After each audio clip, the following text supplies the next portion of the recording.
അസ്സലാമു അലൈക്കും വറഹ്മത്തുള്ള. പ്രിയപ്പെട്ട രക്ഷിതാക്കളെ, നമ്മുടെ തഫ്ഹീമു തിലാവ 1-ാം ഭാഗത്തിലെ പേജ് 5-ൽ ഇതുപോലത്തെ ഒരു വർക്ക് കാണും.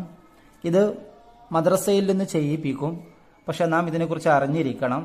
ഇത് എഴുത്ത് ആരംഭിക്കുന്നതിന് മുമ്പുള്ള പ്രീ റൈറ്റിംഗ് അഥവാ കുട്ടികളുടെ കൈയും കണ്ണും തമ്മിൽ ഒരു ബന്ധമുണ്ടാവുന്നതിന് വേണ്ടി ഐ ഹാൻഡ് കോർഡിനേഷൻ എന്ന് പറയും. അപ്പോഴാണ് കുട്ടികൾക്ക് നമ്മൾ പഠിപ്പിക്കുന്നത് വൃത്തിയായിട്ട് എഴുതാൻ കഴിയുള്ളൂ.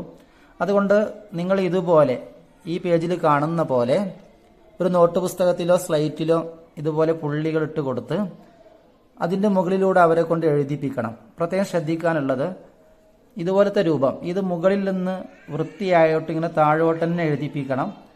ഇങ്ങനെ താഴോട്ട് തന്നെ, പിന്നെ ഇവിടെ നിന്ന് മുകളിലോട്ട് പോകരുത് ഒരിക്കലും. മുകളിൽ നിന്ന് താഴോട്ട് ഇങ്ങനെ എഴുതിപ്പിക്കുക.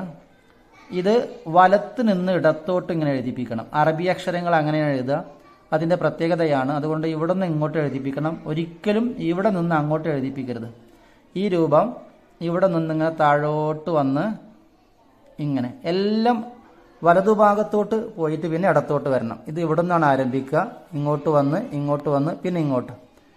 ഇത് ഇവിടെ നിന്ന് മുകളിലോട്ട് പോയി ഇങ്ങനെ. ഇത് വൃത്തിയായി അവരെ കൊണ്ട് പല തവണ ചെയ്യിപ്പിക്കണം. പ്രത്യേകം ശ്രദ്ധിക്കേണ്ട ഒരു കാര്യം, ഇതിലൊക്കെ അടുത്ത പാഠങ്ങളിലേക്കുള്ള ഒരു സൂചനയുണ്ട്. അലിഫ് പഠിക്കാൻ, ദാല് പഠിക്കാൻ, അതുപോലെ ഹ എഴുതുന്ന രൂപം, സ്വാദ് എഴുതുന്ന രൂപം, ബാ താവ് സീനൊക്കെ എഴുതുന്ന രൂപങ്ങളുടെ ഒരു തുടക്ക രൂപം കൂടെയാണിത്. അതോടൊപ്പം ഇതൊരു പ്രീ റൈറ്റിംഗ് കൂടെയാണ്. അതുകൊണ്ട് ഇത് വൃത്തിയായിട്ട് വീട്ടിൽ നിന്ന് ചെയ്യിപ്പിക്കണം. പ്രത്യേകം പറയാണ്, ഇവിടെ ഒരു സ്ട്രോക്ക് കൊടുത്തിട്ടുണ്ട്, ആരോ മാർക്ക് കൊടുത്തിട്ടുണ്ട്. അതുകൊണ്ട് ആ ആരോ മാർക്ക് അനുസരിച്ച് തന്നെ അത് ചെയ്യിപ്പിക്കണം. നമ്പർ ഇട്ട് കൊടുത്തിട്ടുണ്ട്, ആ നമ്പർ പ്രകാരം തന്നെ വൃത്തിയായിട്ട്. ടെക്സ്റ്റ് ബുക്കിലല്ല, അത് മദ്രസയിൽ നിന്ന് ചെയ്യും. മറ്റു നോട്ട് പുസ്തകത്തിലോ സ്ലേറ്റിലൊക്കെ അവരെ കൊണ്ട് വൃത്തിയായി ചെയ്യിപ്പിക്കുക. അവരുടെ എഴുത്ത് ഭംഗിയാവാൻ അത് കാരണമാകും.